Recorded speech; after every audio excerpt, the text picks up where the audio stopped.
Há um fio quase oculto que atravessa 66 livros, séculos de história e impérios que surgem e caem. Quando esse fio aparece, a Bíblia deixa de ser um labirinto e se revela como um mapa. Em alguns minutos, vamos percorrer esse mapa de ponta a ponta e enxergar como cada página, cada nome e cada promessa se encaixam com precisão serena, não para impressionar, mas para orientar a vida real. Uma única história em que Deus chama um povo e, em Cristo, cumpre criação, queda, redenção e restauração. Caminhe por essa linha do tempo e perceba onde sua própria história encontra a dele. Primeiro capítulo: a criação e a queda. Deus cria o mundo perfeito. Adão e Eva caem no pecado, separando a humanidade do Criador. Antes das cidades e dos reinos, havia apenas a voz que chama a luz pelo nome. O caos não é expulso à força, é organizado com paciência. Céu e terra encontram seus lugares, as águas obedecem aos limites. O tempo aprende a pulsar em dias e noites.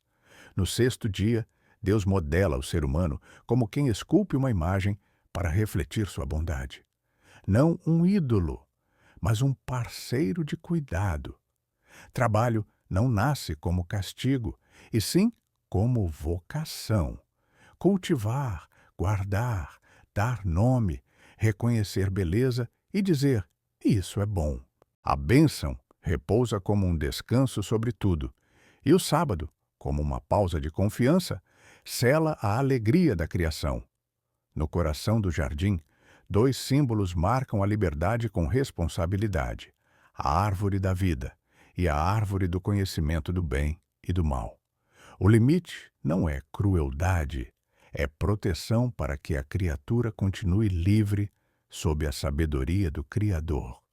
Porém, a serpente sussurra um atalho antigo: ser como Deus sem Deus. O desejo, ao ser alimentado, transforma a proibição em fascínio, e a mordida, tão silenciosa, abre uma rachadura profunda. Os olhos se veem nus, a confiança se desfaz, folhas são costuradas às pressas, e o esconderijo vira linguagem. Quem já não reconheceu essa pressa de cobrir falhas, esse impulso de fugir do olhar que mais ama? Ao entardecer, Deus passeia e chama, não para humilhar, mas para encontrar. Onde estás? A pergunta não busca informação, oferece retorno.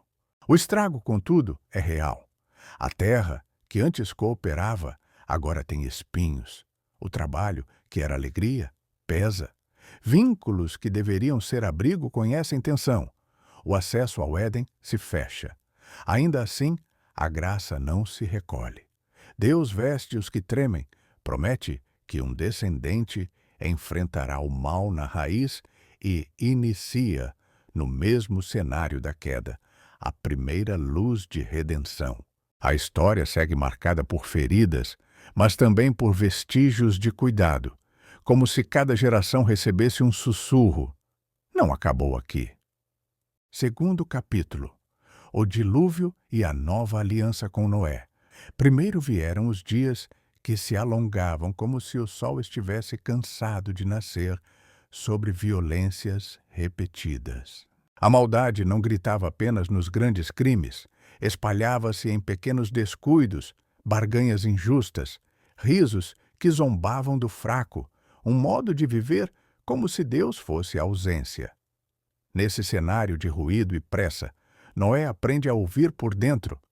A palavra que o visita não oferece atalhos, apenas uma direção paciente. Construir, com as próprias mãos, um refúgio que ainda ninguém consegue imaginar. Enquanto a madeira toma forma, multiplicam-se olhares que não entendem, perguntas que ferem, expectativas de desistência. Mas a arca se ergue como quem escreve um salmo em silêncio. Noé recolhe o que respira e se move. Seus dias cheiram a feno e a serragem, e o mundo, do lado de fora, segue seu curso como se a chuva fosse apenas um rumor distante. Então, a água chega, não como um susto isolado, mas como um decreto que desfaz fronteiras. As janelas do céu se abrem, as fontes da terra irrompem, e tudo o que era seguro se torna mar. A arca não afasta o vento, porém flutua sustentada pela promessa. Dentro dela, a vida aprende a esperar. Passam-se dias e mais dias até que o verbo lembrar se acenda no coração do texto. Deus se lembra de Noé. O sopro divino volta a soprar limites. As águas recuam, o corvo parte, a pomba regressa, e uma folha de oliveira inaugura o primeiro sinal de terra firme após o caos. Quando os pés tocam o chão, a gratidão vira altar, e o arco que se estende no céu deixa de ser apenas cor. Torna-se sinal de compromisso. Deus promete preservar o ritmo das estações e não varrer a terra outra vez com o mesmo juízo, inaugurando uma aliança que guarda a vida enquanto a história prossegue. Terceiro capítulo. A promessa a Abraão. Numa época em que as famílias se fixavam em terras conhecidas e cada povo seguia seus próprios deuses, Deus falou com um homem chamado Abrão e lhe fez um convite direto: sair de sua terra e seguir para um lugar que ele mostraria com o tempo. Junto com o chamado, veio a promessa. Abrão teria uma descendência numerosa, receberia uma terra, e por meio dele, todas as famílias da terra seriam alcançadas por bênção. Abrão obedeceu sem ter todas as respostas, armou tendas em caminhos novos e ergueu altares para lembrar que aquela jornada não era aventura pessoal, mas uma história conduzida por Deus. A promessa, porém, parecia impossível. Abrão e sua esposa, Sarai, já eram idosos e não tinham filhos.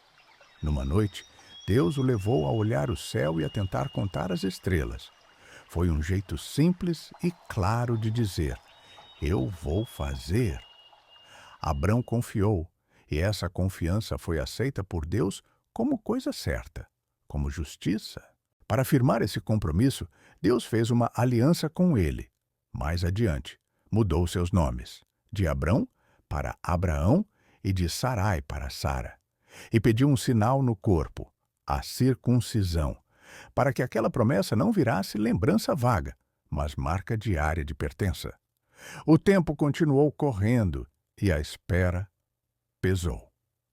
Tentando resolver a questão pelas próprias forças, Sarai ofereceu sua serva, Agar, para que dela nascesse um filho para a família. O menino nasceu e recebeu o nome de Ismael.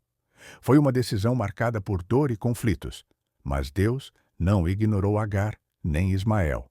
Cuidou deles e lhes deu futuro. Ainda assim, a promessa feita a Abraão e Sara permanecia. Um filho deles viria. Quando essa palavra foi reafirmada, o anúncio soou grande demais para quem já tinha vivido tantos anos sem herdeiro. Mas, no tempo de Deus, Sara engravidou, e o menino recebeu o nome de Isaque. Um riso que agora não era de incredulidade, e sim de alegria. Mais tarde, veio a prova que todos lembram. Deus pediu a Abraão que levasse Isaque ao Monte Moriá. O texto é claro e duro, mas o desfecho também é claro. Deus não permitiu que o sacrifício acontecesse. No momento limite, providenciou um carneiro, e Abraão chamou aquele lugar de O Senhor proverá. A lição não é que Deus tem prazer em perdas, e sim que ele revela seu cuidado, onde a fé parece não ter saída. Quarto capítulo. O Êxodo e a Lei de Moisés. Durante muitos anos, o povo de Israel viveu no Egito como escravo, trabalhando de sol a sol para construir cidades que não eram suas e sobrevivendo sob ordens duras. A vida seguia pesada e sem escolha, até que seu clamor por ajuda chegou a Deus, que levantou Moisés, um hebreu criado na corte egípcia, e o enviou de volta para falar com o faraó e pedir algo simples de entender e difícil de conceder. Deixa o meu povo ir. No caminho desse chamado, Deus se mostrou a Moisés numa sarça que ardia sem se consumir, sinal de que a presença divina pode acender o que é comum sem destruí-lo, e de que a libertação não nasceria de truques, mas de obediência passo a passo. Quando o faraó resistiu, vieram pragas que expuseram a fragilidade dos ídolos e do poder do Egito, até a noite decisiva em que Deus instruiu cada família de Israel a sacrificar um cordeiro e marcar os batentes da porta com o sangue, comer apressado e ficar pronta para partir. Aquela marca seria um sinal de proteção. O juízo de Deus passaria por cima das casas assinaladas. Por isso, o nome Páscoa. E naquela madrugada, a saída começou. Não foi uma lenda para iniciados, mas um movimento claro do trabalho forçado para o caminho da liberdade, de uma casa vigiada pelo medo para uma casa guardada pela promessa. A travessia do Mar Vermelho deixou isso visível para todos. À frente, água; atrás, o exército. No meio, um povo que não tinha como se defender. Até que Deus abriu um caminho onde não havia estrada, fez o povo passar em terra seca e fechou as águas sobre os perseguidores. No deserto, a liberdade ganhou rotina nova. Pão diário que caía do céu, chamado de maná, água tirada da rocha quando a sede apertava, e uma lição repetida com paciência. Viver livre é confiar todo dia.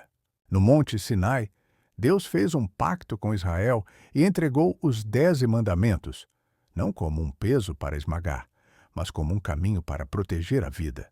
Amar a Deus acima de tudo, respeitar o nome e o dia de descanso, honrar pai e mãe, cuidar da verdade, da fidelidade, da justiça e do próximo.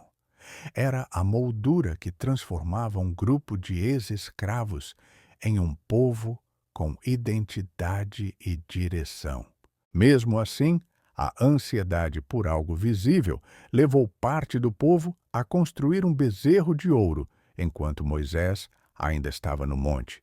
E isso mostrou o quanto o coração humano se apressa em fabricar substitutos quando não vê Deus agindo. A história, porém, não termina na falha, porque Moisés intercedeu. A aliança foi renovada e Deus revelou quem Ele é: compassivo, paciente e fiel. 5º capítulo. Reino de Israel, Davi e Salomão. Depois de atravessar o deserto e entrar na terra prometida, Israel passou um período sendo guiado por juízes, líderes locais que surgiam em tempos de crise. Com o tempo, o povo pediu um rei como as outras nações. Saul foi o primeiro, mas sua desobediência abriu espaço para outro chamado por Deus: Davi, um pastor de Belém. Unção significa separar alguém para uma missão diante de Deus. Foi isso que aconteceu com Davi quando o profeta Samuel o escolheu.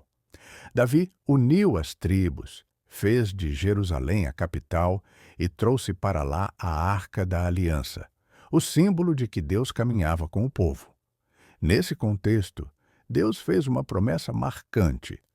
Garantiu a Davi que sua casa, isto é, sua dinastia, teria sempre um descendente no trono. A trajetória de Davi, porém, não é contada como lenda perfeita. O mesmo homem que enfrentou Golias com coragem também caiu gravemente ao se envolver com Batseba e ao ordenar a morte de Urias. A Bíblia não esconde essa ferida.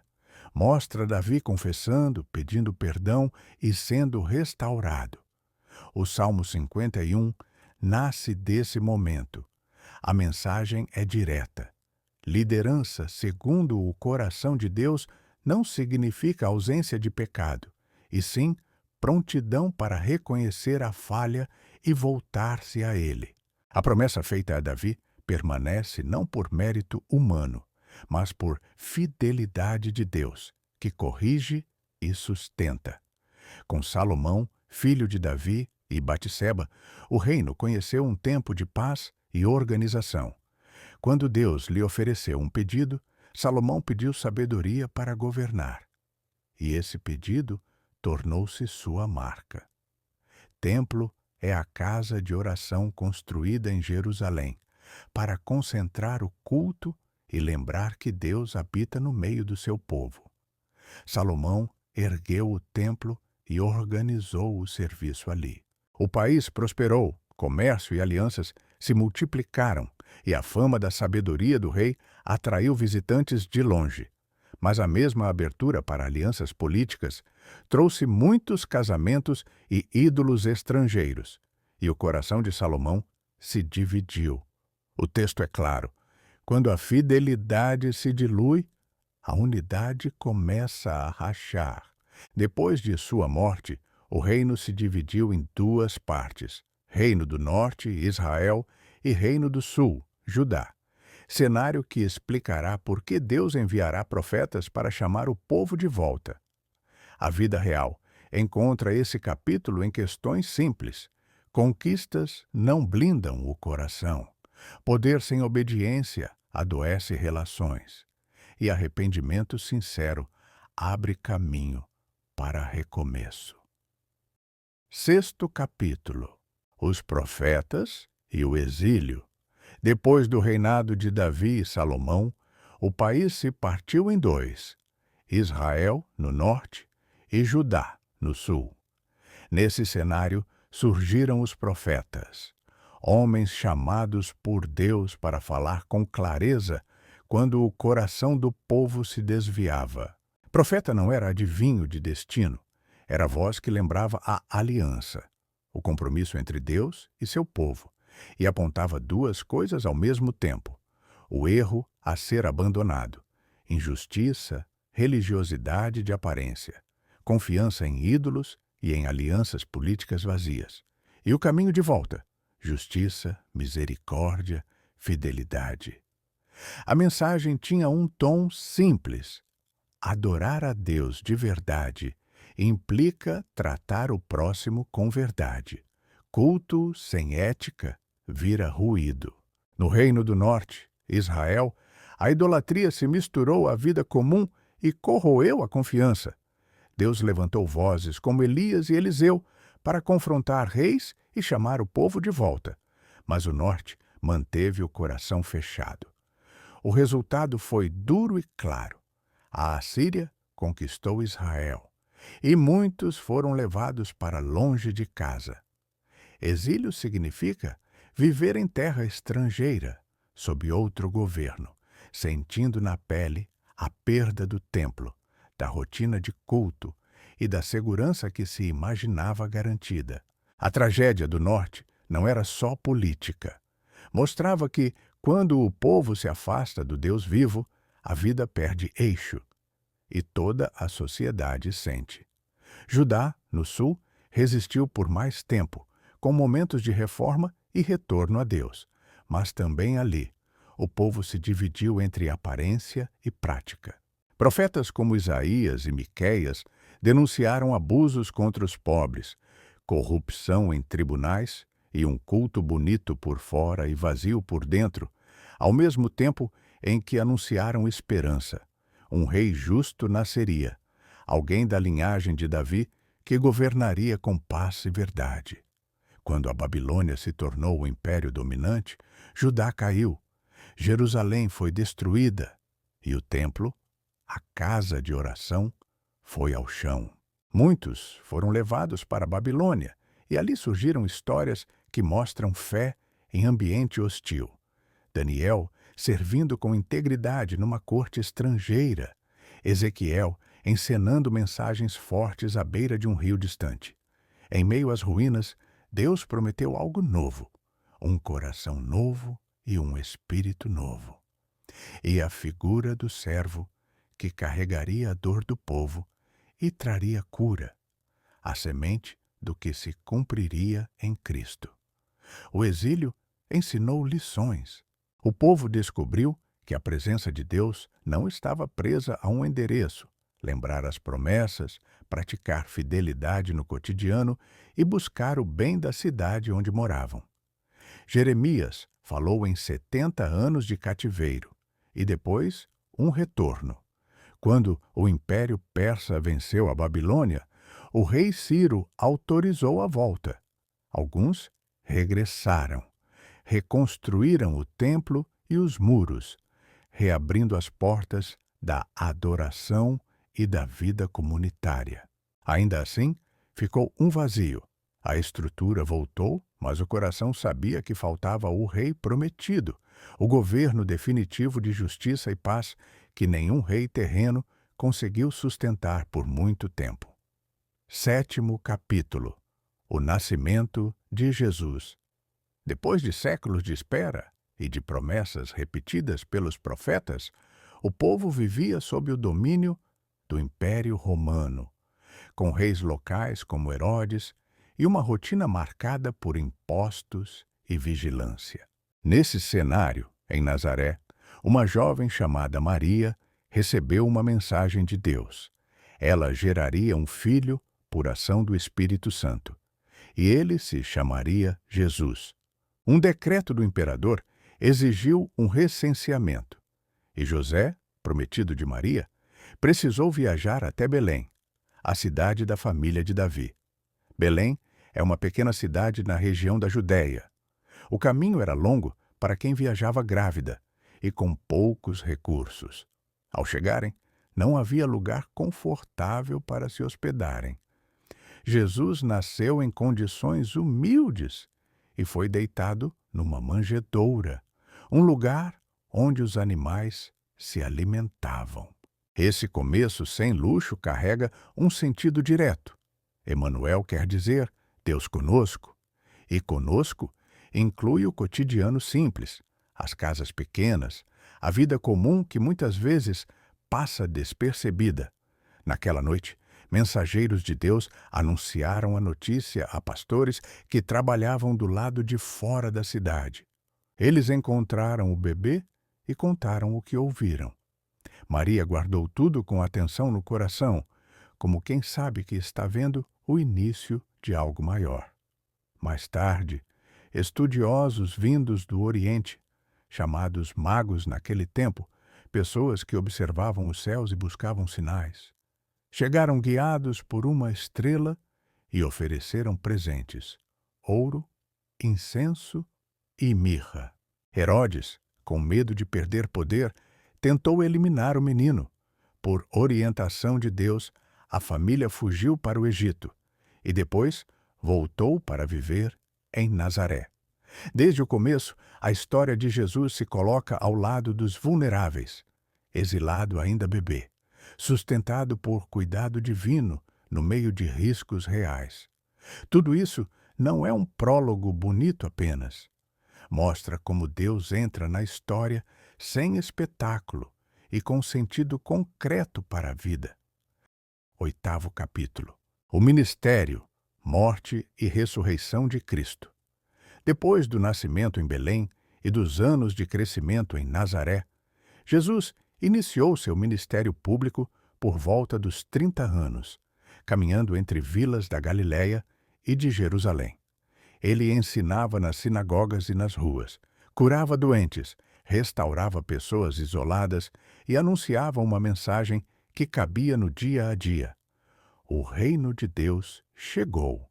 Isto é, o governo ativo de Deus começou a consertar o que estava quebrado, trazendo perdão, justiça e esperança. Suas parábolas usavam imagens simples, como sementes, campos e mesas de família, para mostrar que a fé não se mede por espetáculo, mas por fruto que aparece na vida comum. Ao acolher gente cansada e chamar pecadores pelo nome, Jesus deixou claro que Deus não se aproxima para acusar primeiro, e sim para salvar. À medida que a sua influência crescia, também aumentava a resistência de líderes religiosos e autoridades políticas, incomodados com a autoridade de suas palavras e com a liberdade com que acolhia os que eram deixados de lado. Na última semana, em Jerusalém, Jesus celebrou a Páscoa com os discípulos e transformou aquela mesa em sinal permanente. Partiu o pão e disse que seu corpo seria entregue. Compartilhou o cálice e disse que seu sangue confirmaria uma nova aliança. Uma forma direta de afirmar que sua morte teria sentido para todos. Depois da ceia, no jardim do Getsêmani, ele orou sob grande angústia e, sem fugir, entregou-se quando foi preso. Julgado às pressas e condenado, Jesus foi levado à cruz. Cruz aqui não é apenas um instrumento romano de execução. É o lugar onde Jesus tomou sobre si a nossa culpa e abriu caminho de reconciliação com Deus. Em termos simples, expiação significa que ele pagou o preço que nós não podíamos pagar, para que a nossa história pudesse recomeçar com perdão real. Jesus morreu e foi sepultado, e o relato bíblico destaca um terceiro dia como virada decisiva. Ressurreição quer dizer que Deus devolveu a vida a Jesus de modo definitivo. Ele não voltou para morrer de novo, mas venceu a morte. O túmulo foi encontrado vazio por mulheres que foram de madrugada ao local. E, a partir dali, Jesus apareceu vivo a diferentes pessoas e grupos. Conversou, explicou as Escrituras e restaurou discípulos que haviam vacilado. Essas aparições não foram detalhes periféricos. Deram coragem a gente comum que, até então, temia as autoridades. A ressurreição confirma que o reino anunciado por Jesus não é ideia, é realidade que começou e vai alcançar toda a criação. Por isso, a fé cristã se sustenta nessa base. Cristo morreu pelos nossos pecados, foi sepultado e ressuscitou ao terceiro dia. Esse é o centro que reorganiza a vida. Antes de voltar ao Pai, Jesus enviou seus discípulos com uma tarefa clara: anunciar a boa notícia a todas as pessoas, ensiná-las a viver o que aprenderam e batizá-las como sinal público dessa nova vida. Ele prometeu que não os deixaria sozinhos, mas que enviaria o Espírito Santo para capacitá-los. 9º capítulo. A Igreja e a expansão do Evangelho. Depois da ressurreição e da subida de Jesus ao Pai, os discípulos obedeceram à orientação de esperar em Jerusalém pela promessa de Deus. Essa promessa se cumpriu em Pentecostes, uma festa judaica celebrada 50 dias após a Páscoa. Um vento forte encheu a casa. Línguas como de fogo pousaram sobre cada um e todos começaram a anunciar as grandezas de Deus em idiomas que não conheciam. Espírito Santo significa a própria presença de Deus, capacitando pessoas comuns para viver e testemunhar a fé. A multidão de peregrinos entendeu a mensagem em suas línguas. Naquele dia, muitos creram, foram batizados, e nasceu uma comunidade que aprendia o ensino dos apóstolos, repartia o pão, orava e cuidava dos necessitados de forma concreta. O crescimento trouxe alegria e também oposição. As autoridades prenderam alguns líderes. Estevão foi executado e uma perseguição se espalhou. Mas esse mal acabou empurrando os cristãos para além de Jerusalém, levando a boa notícia a outras regiões. Nesse mesmo período, aconteceu algo decisivo. Saulo, um perseguidor da igreja, encontrou-se com Cristo no caminho de Damasco e foi transformado. Com o tempo, ele passou a ser conhecido como Paulo e recebeu a tarefa de anunciar o Evangelho fora do ambiente judeu. Em paralelo, Deus mostrou a Pedro que a mensagem também era para quem não fazia parte do povo judeu, isto é, todas as nações. Paulo percorreu cidades do Império Romano, como Filipos, Corinto e Éfeso, plantando igrejas, que eram grupos de seguidores de Jesus reunidos em casas para adorar, aprender e servir.